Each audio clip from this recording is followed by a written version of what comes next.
dragi građani, hodočasnici i vjernici, kako bi zajednički omogućili da posjeta Pape Franje Sarajevu 6. juna 2015. godine bude dostojanstvena i sigurna, molimo za vašu saradnju i razumijevanje.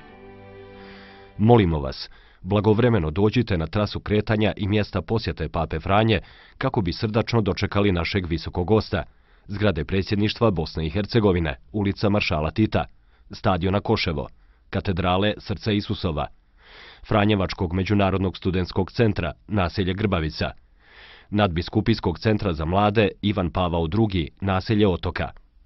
Ne parkirajte vozila u zonama trase kretanja i objekata koje će posjetiti Papa Franjo.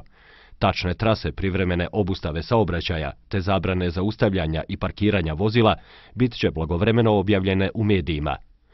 Zatvorite prozore i ne boravite na balkonima tokom prolaska kolone sa Papom Franjom na trasi kretanja i na mjestima posjete.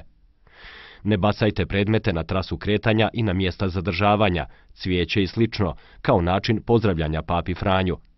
Ne koristite privatna vozila, već organizovani prijevoz za dolazak u Sarajevo. Pridržavajte se uputa dobivenih od crkvenog odbora za doček Pape Franje prilikom organizovanog dolaska u Sarajevo. Pozivamo vas na saradnju sa policijom te obratite pažnju na nepoznate osobe koje se kreću u zonama stambenih objekata, uz trasu kretanja ili objekte posjete Pape Franje. U slučaju uočavanja takvih osoba, molimo da odmah javite najbližem policijskom službeniku ili pozovete 122 ili broj telefona 033 779 118 koji je posebno otvoren vezano za ovu posjetu. Odmah javite najbližem policijskom službeniku ili nazovite 122 ukoliko uočite sumnjive predmete ostavljene bez nadzora. Ne nosite oružje i druge predmete, pogodne za nanošenje ozljeda te alkoholna pića. Napominjemo da će u zonama i objektima koji se nalaze na trasi kretanja ili uz objekte boravka Pape Franje biti pojačana prisutnost policijskih službenika, te im se možete obratiti za pomoć ili informacije.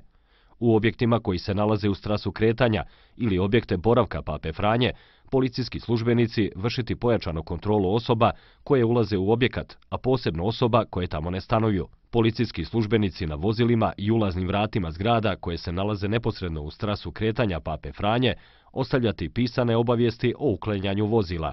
Unaprijed zahvaljujemo na saradnji i razumijevanju. Pododbor za sigurnost.